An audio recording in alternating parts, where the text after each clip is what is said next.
الحمد لله نحمده ونستعينه ونستغفره ونؤمن به ونتوكل عليه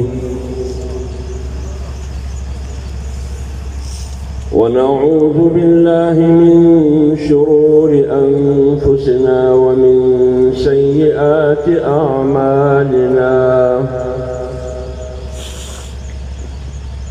من يهده الله فلا مضل له ومن يضلله فلا هادي له وأشهد أن لا إله إلا الله وحده لا شريك له وأشهد أن سيدنا وسندنا ومولانا محمدًا عبده ورسوله أرسله بالحق بشيرا ونذيرا وداعيا إلى الله بإذنه وسراجا منيرا صلى الله تعالى عليه وعلى آله وصحبه أجمعين أما بعد فأعوذ بالله من الشيطان الرجيم بسم الله الرحمن الرحيم يا أيها الذين آمنوا من يرتد منكم عن دينه فسوف يأتي الله بقوم يحبهم ويحبونه أذلة على المؤمنين أعزة على الكافرين يجاهدون في سبيل الله ولا يخافون لومة لائم ذلك فضل الله يؤتيه من يشاء والله واسع عليم لا تجد قوما يؤمنون بالله واليوم الآخر يوادون من حاد الله ورسوله ولو كانوا آباءهم أو أبناءهم أو إخوانهم أو عشيرتهم أولئك كتب في قلوبهم الإيمان وأيدهم بروح منه يدخلهم جنات تجري من تحتها الأنهار خالدين فيها رضي الله عنهم ورضوا عنه أولئك حزب الله ألا إن حزب الله هم المفلحون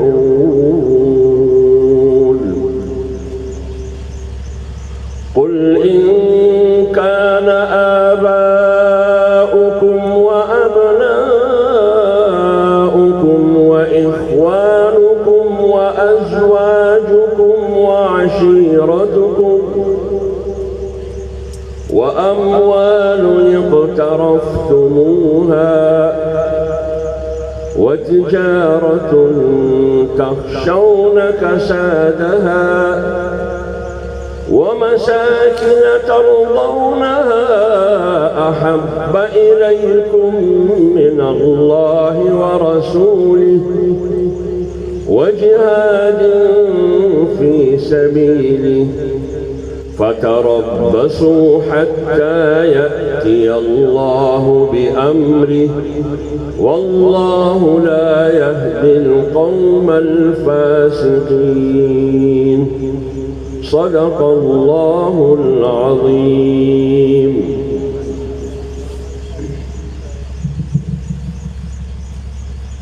قابل قدر واجب الاحترام آج کے اس عظیم الشان ختم نبوت کانفرنس کے میزبان حضرت مولانا اکرم طوفانی صاحب دامت برکاتہم العالیہ، عالمی مجلس تحفظ ختم نبوت کے اکابرین، بزرگان دین، آج کے اس عظیم اجتماع میں شریک دور دراز سے آئے ہوئے عزیز بھائیوں اور دوستوں، صبح ہونے کو ہے. میں بذات خود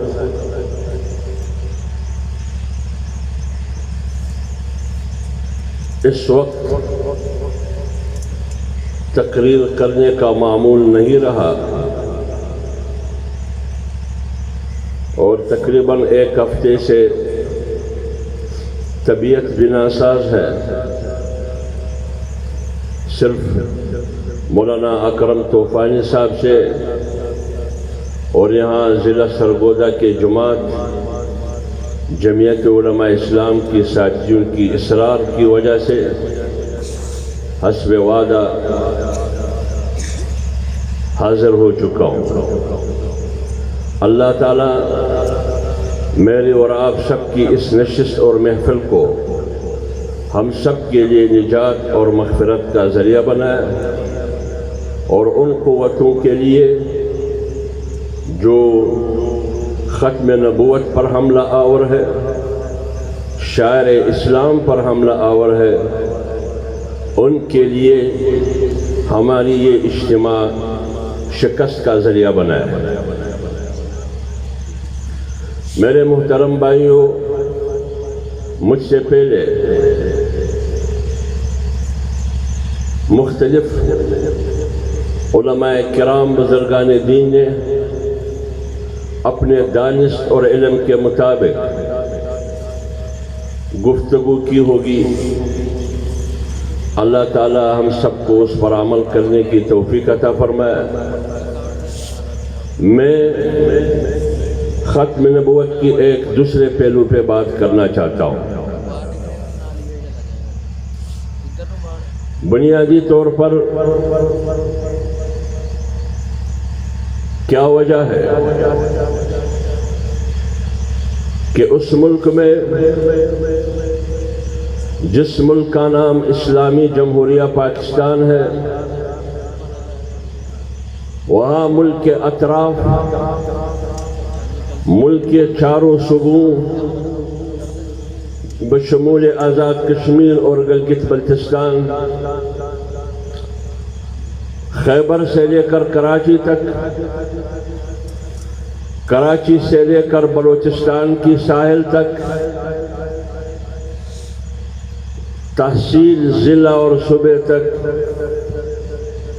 جہاں بھی آپ نظر دوڑیں آپ کو اس قسم کی اجتماعات نظر آئے گی. کہیں تحفظ ناموس رسالت کے نام سے، کہیں ختم نبوت کے نام سے، کہیں شاعر اسلام کے تحفظ کے نام سے. کیوں؟ ہمارے اکابرین نے کہا کہ پاکستان کی حیثیت مسجد کی ہے، لہذا اس مسجد کی تحفظ ہم سب کی ذمہ داری ہے، مگر آج اسی مسجد میں ختم نبوت گالی بن چکی ہے، آج اسی مسجد میں اسلام انتہا پسندی کے نام سے گالی بن چکی ہے، آج اسی مسجد کی چاردیواری میں شاعر اسلام کی توہین کی جاتی ہے، آج اسی مسجد کی چاردیواری میں ختم نبوت کے منکرین ببانگ دہل ختم نبوت کا انکار کرتے ہیں۔ آج اس ملک میں اس ملک کی علامات اور پہچان پاکستان کی پارلیمنٹ ہوا کرتا ہے، اس پارلیمنٹ میں ختم نبوت کے ساتھ کیا کھلواڑ ہوتا رہا، تحفظ ناموس رسالت کے ساتھ کیا سازشیں ہوتی رہی، ملکی سطح پر کون لوگ ہیں جو بین الاقوامی عالمی طاقتوں کے لیے مہرے کے طور پر استعمال ہو رہے ہیں، اور اس کے درپے ہے کہ شاعر اسلام ختم نبوت کا قانون، تحفظ ناموس رسالت کا قانون، مختلف وہ اسلامی دفعات اور قوانین جس سے اسلامی دفعات کے نتیجے میں ختم نبوت کو تحفظ کی گارنٹی دی گئی ہے، قانون تحفظ ناموس رسالت کے ذریعے عظمت ناموس رسالت کو تحفظ دی گئی ہے، آئین پاکستان کے مختلف آرٹیکل ہیں جس کے ذریعے شاعر اسلام کو تحفظ دی جاتی ہے، آج وہ سارے نشانے پر ہے۔ میں آپ کے سامنے 2-3 واقعات رپورٹیں ذکر کرنا چاہتا ہوں، اس سے آپ کو خود اندازہ لگے گا کہ بین الاقوامی اور عالمی سطح پر کیا سازشیں ہو رہی ہیں، اور اس ملک کے اندر بالخصوص موجودہ حکومت کے نتیجے میں وہ کون سی مذموم عزائم بار بار کوشش کی گئی کہ شاعر اسلام پر حملہ آور ہو، اور اس کا راستہ کس نے روکا۔ آج سے تقریباً چند مہینے پہلے انٹرنیشنل ادارہ ہے امریکہ میں، اس ادارے کا نام ہے فریڈم آف ریلیجیس، مذہبی آزادی، اس ادارے کی رپورٹ ہے، اس رپورٹ میں یہ لکھا گیا ہے کہ ہم پاکستان کی موجودہ حکومت سے اور پاکستان کی موجودہ حکومت کی کارکردگی سے خوش بھی ہے اور مطمئن بھی ہے۔ آج کی حکومت کی بات کرتا ہے وہ international freedom of religious forum, اس فورم کی رپورٹ ہے، آج بھی آپ گوگل پہ جا کے دیکھیں، یہ رپورٹ آپ کو ملے گا۔ اس میں موجودہ حکومت جو پاکستان کو رول کر رہا ہے، یہ حکومت، اس کے بارے میں کہا جاتا ہے کہ اس سے ہم خوش بھی ہیں اور مطمئن بھی ہیں۔ کیوں؟ اس حکومت نے 4 ایسے کام کیے ہیں جو ہمیں اس سے اطمینان اور تسلی ہے۔ نمبر 1، گرو نانک کے نام سے یونیورسٹی بنا رہی ہے یہ حکومت، گرو نانک کے نام سے یونیورسٹی بنا رہی ہے یہ موجودہ حکومت۔ نمبر 2، کارنامہ کرتاپور راہداری اس حکومت نے بنائی۔ نمبر 3، اس حکومت میں جو سب سے زیادہ اہم ہے وہ یہ کہ اس حکومت نے آسیہ مسیح کو رہائی دی۔ نمبر 4، اس حکومت میں ہندوؤں کی مندروں، ان کی مقدس مقامات کے لیے لاکھوں کروڑ روپے فنڈ رکھی گئی ہے تاکہ اس کی تزئین اور آرائش ان سے کر لے۔ یہ 4 کام موجودہ حکومت نے کی ہے جس سے ہمیں خوشی ہے۔ گرو نانک یونیورسٹی، کرتارپور راہداری، اور وہ راہداری جو ہندوستان سے گورداسپور سے لوگ آتے ہیں، نہ پاسپورٹ کی ضرورت ہے، نہ ویزے کی ضرورت ہے، نہ شناختی کارڈ کی ضرورت ہے، تاکہ قیدیانی آسانی سے آ سکے۔ اس پر ہمیں بہت خوشی ہے۔ یہ امریکہ کا انٹرنیشنل فورم ہے ریلیجیس۔ نمبر 3، مندروں کے لیے بے تحاشا رقم رکھا گیا ہے۔ نمبر 4، سب سے اہم اور اطمینان بخش بات یہ ہے کہ موجودہ حکومت نے عائشہ مسیح کو رہائی دی۔ جب ہم بات کرتے ہیں کہ عالمی قوتوں کی سازش یہ ہے کہ وہ پاکستان کی نظریاتی تشخص کو ختم کرنا چاہتے ہیں، پاکستان کی اسلامی تشخص کو ختم کرنا چاہتے ہیں، لیکن قوم ماننے کے لیے تیار نہیں ہے۔ قوم تو کیا، مولوی ہمارے ساتھ ماننے کے لیے تیار نہیں ہے۔ کہتے ہیں کہ جمعیت علماء اسلام یا سیاسی مولوی اپنی سیاسی دکانداری چمکانے کے لیے ختم نبوت کا سہارا لے کر سیاست کرنا چاہتا ہے۔ مولوی کے پاس سیاست کے لیے کوئی اور نعرہ نہیں ہے، لہذا ختم نبوت کو ڈال بنا کے لوگوں کو اشتعال دلاتے ہیں۔ لیکن یہ رپورٹ ہے اور اس حکومت کی کارکردگی سے وہ خوش ہے۔ 4 کام ان کی ذمہ داری میں دیے گئے ہیں کہ آگے یہ 4 کام تم نے کرنے ہیں۔ اس رپورٹ میں 4 سے خوش ہے، لیکن آگے کچھ کام اور کرنے ہیں تم نے۔ اس کٹ پتلی حکمران کو کہتے ہیں، جس کو ہم جیلی حکمران کہتے ہیں، 1 گھنٹہ حکومت کرنے کا حق نہیں ہے اس کو۔ 4 کام اس کو ذمہ داری دی گئی ہے کہ یہ 4 کام آگے آپ نے کرنی ہے۔ وہ کون سے 4 کام ہیں؟ اس میں ایک کام یہ کہ پاکستان کی اقلیتی کمیشن میں، پاکستان کی کمیشن میں، اقلیتی کمیشن میں قائدیانی کو شامل کیا جائے۔ آپ کو یاد ہوگا آج سے تقریباً 6 مہینے پہلے یا 7 مہینے پہلے ملک کی سطح پر ایک کمیشن ہے جس میں تمام مذاہب کے لوگوں کی نمائندگی ہے۔ اس میں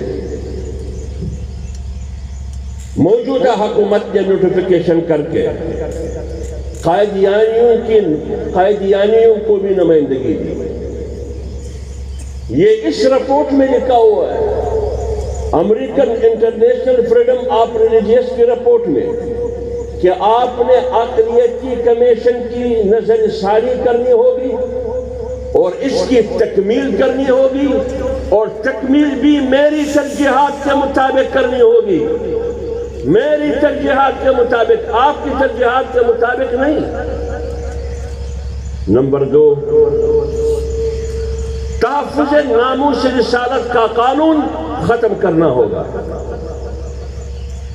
تحفظ ناموس رسالت کا قانون ختم کرنا ہوگا۔ یہ لکیر بھی کھینچ دی گئی ہے۔ نمبر 3،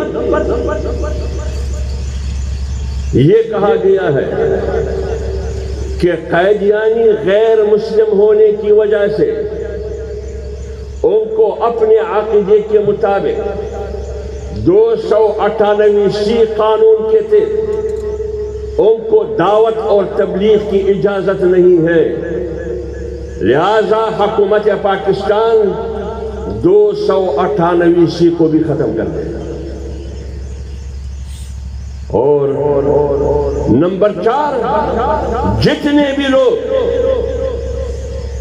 توہین رسالت کے مرتکب ہیں اور پاکستان کی جیلوں میں ہے، قید خانوں میں ہے، سزا یافتہ ہو یا غیر سزا یافتہ ہو،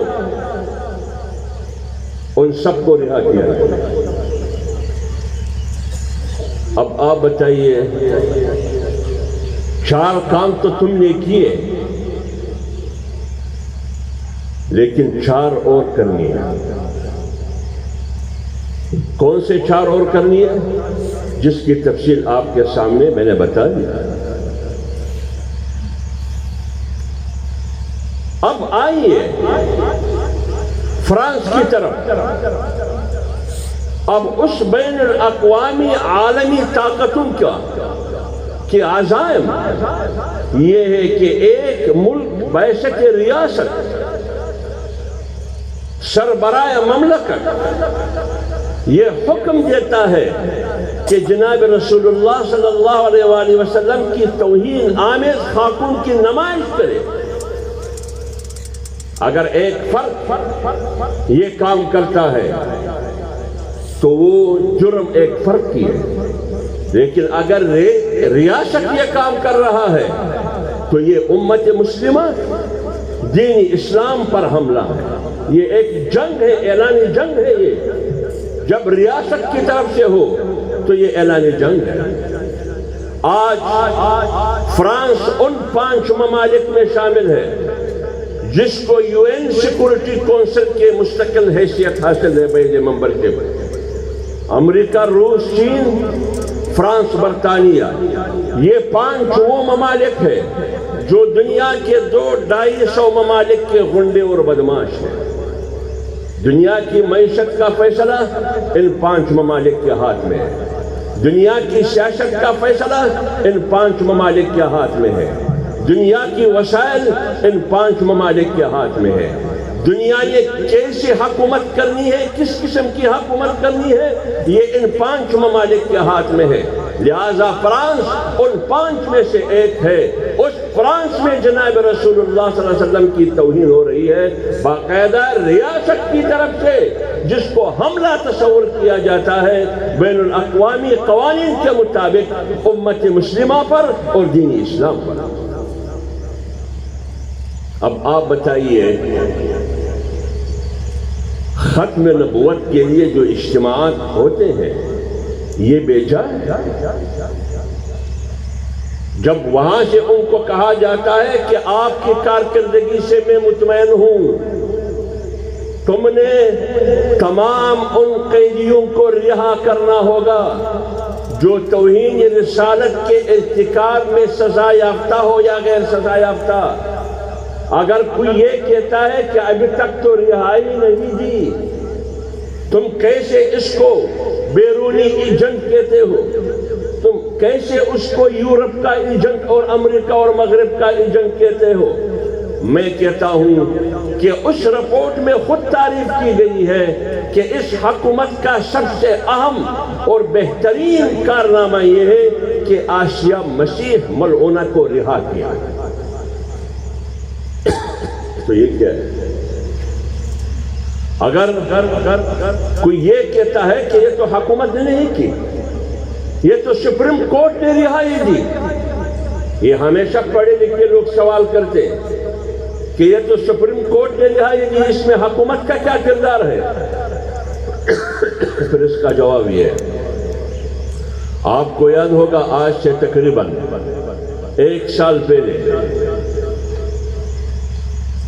اس ملک کے وزیر اعظم نے امریکہ میں انٹرویو دیتے ہوئے کہا، آج بھی سوشل میڈیا پر موجود ہے، وہ انگریزی میں انٹرویو دیتے ہیں انگلش میں، کہ میں نے یہ کام کیے۔ کون سے کام تم نے کیے؟ کون سا تیر مارا ہے تم نے؟ ان میں سے وہ ایک کارنامہ یہ بتاتے ہوئے کہتے ہیں کہ آسیہ مسیح کو رہائی میری حکومت نے دی، میری حکومت نے۔ اور پھر اس رہائی کے نتیجے میں کچھ انتہا پسند مذہبی لوگ، کچھ اسلامک انتہا پسند مذہبی لوگ روڈوں پہ نکلے، احتجاج کی، اس کو میں نے جیلوں میں ڈال دیا۔ اور پھر پروٹوکول کے ساتھ سیکورٹی کے ساتھ اس خاتون کو میں نے فرانس بھجوا دیا. تو جب سپریم کورٹ نے کیا ہے یہ کام، ادھر اسلام آباد میں بیٹھ کے کہتے ہو کہ یہ تو میرا کام نہیں ہے، تو سپریم کورٹ نے کیا ہے. جب واشنگٹن اور برلن اور فرانس میں بیٹھتے ہیں، وہاں کریڈٹ حاصل کرنا چاہتے ہیں کہ میں نے یہ تیر مارا، آسیہ مسیح کو رہائی دی. اس لیے انہوں نے کہا کہ تم نے ان تمام قیدیوں کو رہا کرنا ہوگا جو توہین رسالت کے ارتکاب میں ملوث ہے. ان میں سے ایک کو رہائی دی جو آسیہ مسیح ہے. اس رپورٹ میں 3-4 نام لکھے ہیں بھائی. اس میں کوئی ایک مجید کیا نظامی نام ہے، ایک جنید نام ہے، وہ بھی شامل ہے. اس میں باقاعدہ سزا یافتہ ہے اس میں.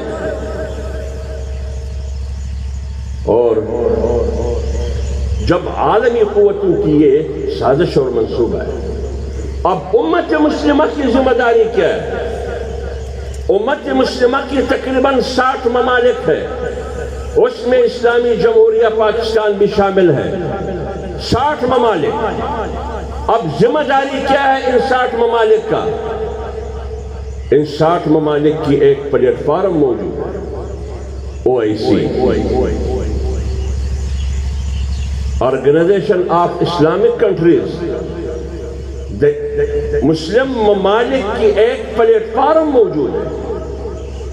آپ کو فوراً ایک ہنگامی اجلاس طلب کرنا چاہیے تھا اور 1 پوائنٹ ایجنڈا کہ فرانس کے صدر نے محمد الرسول اللہ صلی اللہ علیہ وآلہ وسلم کی توہین بحیثیت ریاست کی ہے. بحیثیت ریاست آپ نے OIC کا اجلاس طلب کرنا چاہیے تھا. کیوں طلب نہیں کیا؟ پھر اجلاس طلب کرنے کے بعد تم یہ فیصلہ کرتے، پہلے تو مذمتی قرارداد، اس کے بعد ان کو ٹائم دیتے کہ 2 مہینے میں، 3 مہینے میں، 1 مہینے میں پوری امت مسلمہ سے فرانس کے صدر علی الاعلان ندامت کا اظہار کرے اور معافی لے اور یہ عزم و ارادہ اعلان کرے کہ آئندہ اس قسم کی حرکت میں اور میری ریاست نہیں کرے گی. اگر فرض کرے وہ یہ بات نہیں مانتے، پھر آپ کہ ان کے ساتھ ریاستی طور پر جو معاہدات ہیں ان معاہدات کو منسوخ کر دے، تجارتی معاہدات کو، پبلک کو آواز دے کہ اس مصنوعات سے بائیکاٹ کرے. پھر قدم بقدم ان کی سفارتکاروں کو ملک بدر کر دے. ایک موقع تو ایسا دے امت مسلمہ کو، کوئی ایسا مؤثر فیصلہ تو کرے کہ امت مسلمہ کو یقین ہو کہ ایک فورم ہے ہمارے لیے OIC کا نام سے. لیکن OIC فورم ICU میں ہے. وہ انتہائی نگہداشت وارڈ میں خود بیمار کے پڑا. وہ کیسے حرکت کرے گی؟ ذمہ داری ان کی یہ ہے لیکن وہ ذمہ داری ادا نہیں کر رہا. اب آئی ہے پاکستان میں، جب عالمی قوتوں کی سازش یہ ہے، فرانس بحیثیت ریاست یہ کر رہا ہے، اب آ جائے اسلامی جمہوریہ پاکستان میں. اسلامی جمہوریہ پاکستان میں موجودہ حکمران نے سب سے پہلے جب اقتصادی کونسل کا اعلان کیا، اس میں ایک قیدیانی کو شامل کیا جس کا نام میاں عاصف تھا. یہ ختم نبوت پر حملہ تھا، یہ آئین پر حملہ تھا. آئین کا آرٹیکل 260 پر حملہ ہے.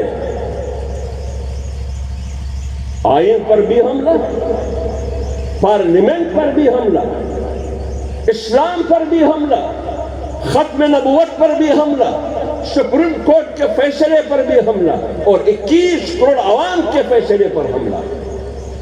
لیکن ان علماء اور 21 کروڑ عوام کی احتجاج کے نتیجے میں مجبور ہو کہ اس نوٹیفیکیشن کو واپس لے.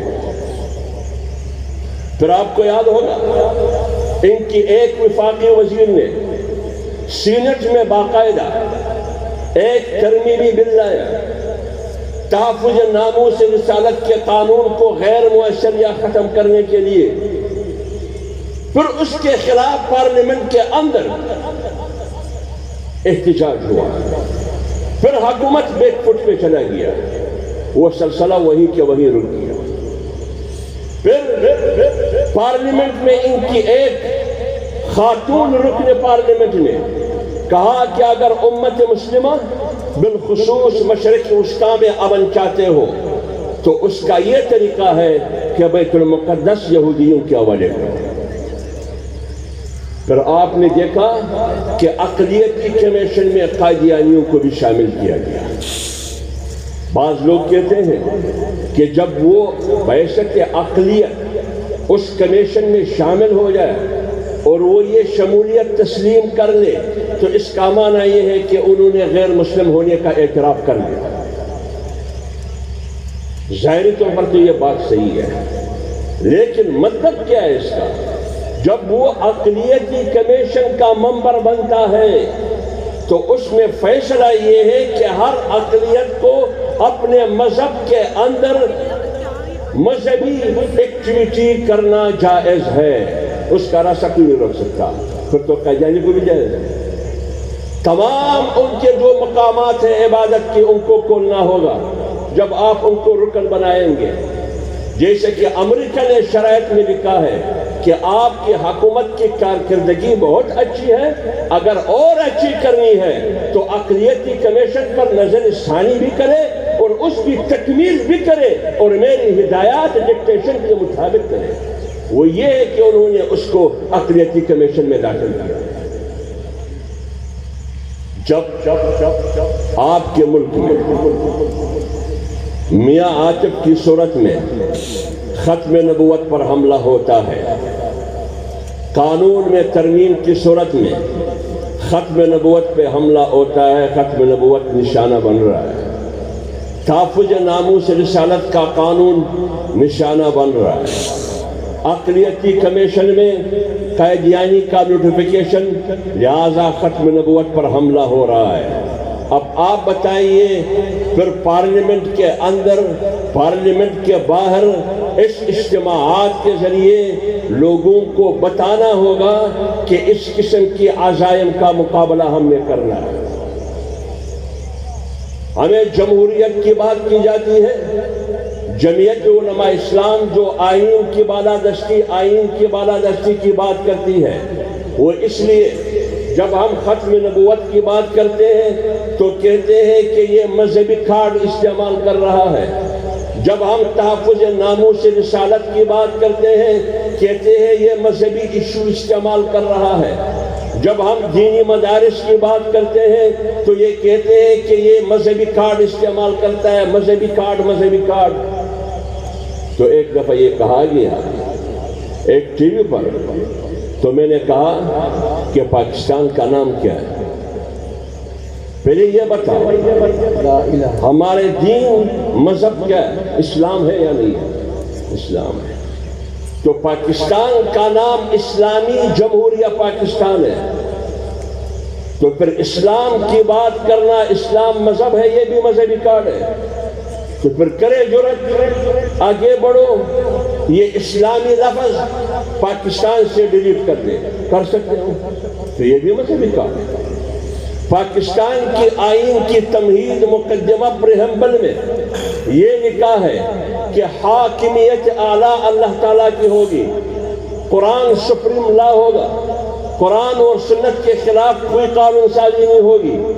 اور آرٹیکل 1 کہتا ہے کہ اس کا، آرٹیکل الف 2 کہتا ہے کہ اس کا مذہب اسلام ہوگا. تو جب آئین کہتا ہے کہ مذہب ریاست کا اسلام ہے، قرآن سپریم لا ہے اور قرآن اور سنت کے خلاف کوئی قانون سازی نہیں ہوگی، آئین کہہ رہا ہے کہ ختم نبوت کو تحفظ حاصل ہوگی. آئین کا آرٹیکل 260، آئین کا آرٹیکل 227 کہتا ہے کہ اسلامی نظریاتی کونسل کی سفارشات کی روشنی میں قانون سازی ہوگی. آئین کا آرٹیکل 20 کہتا ہے کہ مذاہب کا احترام ہونا چاہیے. آئین کا دوسرا آرٹیکل کہتا ہے کہ چادر اور چاردیواری اور اسلامی تہذیب اور تمدن کی تحفظ ہوگی۔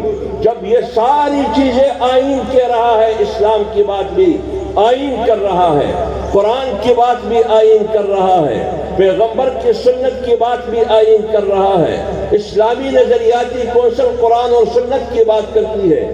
جب یہ تمام چیزیں اسلام اور دین کی بات کرتی ہے اور تم مجھے کہتے ہو کہ تم مذہبی کارڈ استعمال کرتے ہو، پھر اس آرٹیکل کا جواب کیا ہے؟